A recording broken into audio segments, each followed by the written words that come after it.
Okay, so briefly to demonstrate the corner steadies, this is the corner steady brace which is provided by Swift themselves.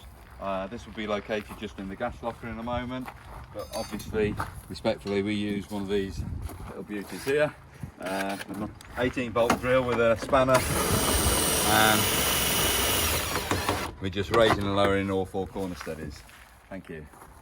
So every vehicle, whether it's in for service work or whether it's a collection of a new vehicle for a customer, we always torque up the wheel nuts on the vehicle. There are different torque settings from different manufacturers, but the majority of them use 130 Newton meters. This is a torque wrench. I'm just going to do this one very quickly. So you insert the socket and you just rotate it forward until you hear the crank. You should do opposite nuts as best you can. Some of these studs are 5 and this wheel's happens to be, oh no, it is 5 stud wheel, my mistake. And once you hear the click, that is the correct torque set on those wheel studs. So we'll also repeat that process on the near side of the vehicle as well. This is going to be a brief demonstration of a Powrtouch manual mover. It's going to be the Evolution variant, and I'll just demonstrate it very quickly to you. The first thing that we're going to do is make sure the handbrake's on the front of the vehicle. Obviously we don't want the vehicle moving away. I come to what I call the isolation key. This is the isolation key going into the housing, and you rotate that so you can't pull it out, it's in the right location there. The spanner, this is the engagement spanner because this is the manual engagement. So you're physically engaging the rollers onto the tyre. So the spanner just goes on all the way home up to the shoulder, and then you're just moving the handle over 180 degrees more or less, and then the spanner comes out. Okay, and so that's the roller engaged on both sides. Doesn't matter whether it's the near side that you engage it from or the off side of the caravan. That Motormover now has been engaged. Okay, so moving on, we can actually now take the handbrake off, because that is as good as the handbrake. Once the rollers are on the tyres, that is as good as the handbrake. We're going to come now to the handset itself.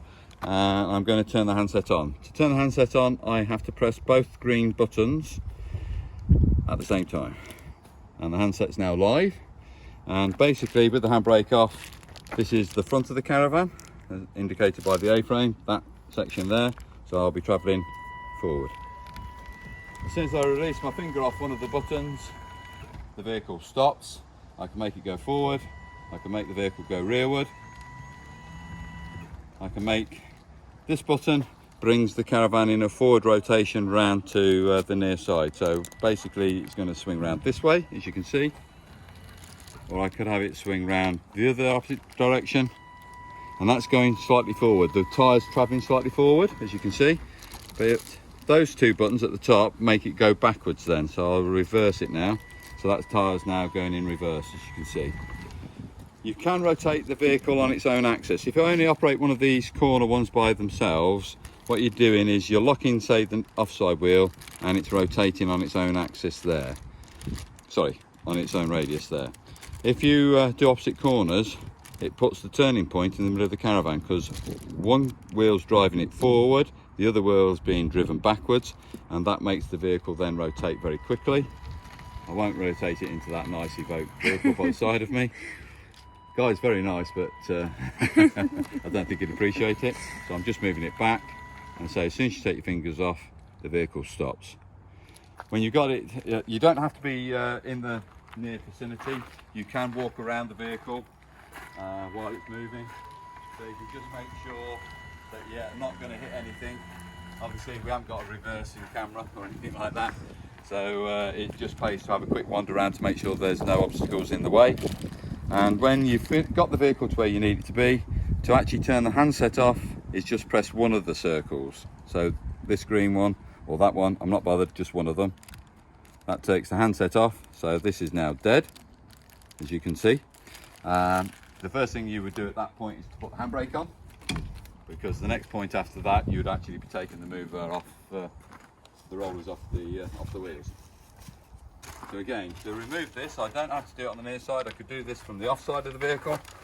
Engage the spanner again, make sure it goes right up to the shoulder, and careful this time, because when we come to take the lift the spanner up, we get a bit of resistance. There's like an overcam spring, and there it goes there. I don't know if you can see it, but that's got some springiness on there. So just be careful, make sure your head's not in this location, that you're not wearing glasses that are likely to fall down and be knocked off. So it is quite fierce when it does come off. I mean, it's controllable, but you've just got to be aware of it. Bring the spanner back out again. That's the rollers disengaged. So the final part that you need to do is to make sure that now you take this isolation key out of the housing. So you're rotating that back till that little brass point comes out of that little section there.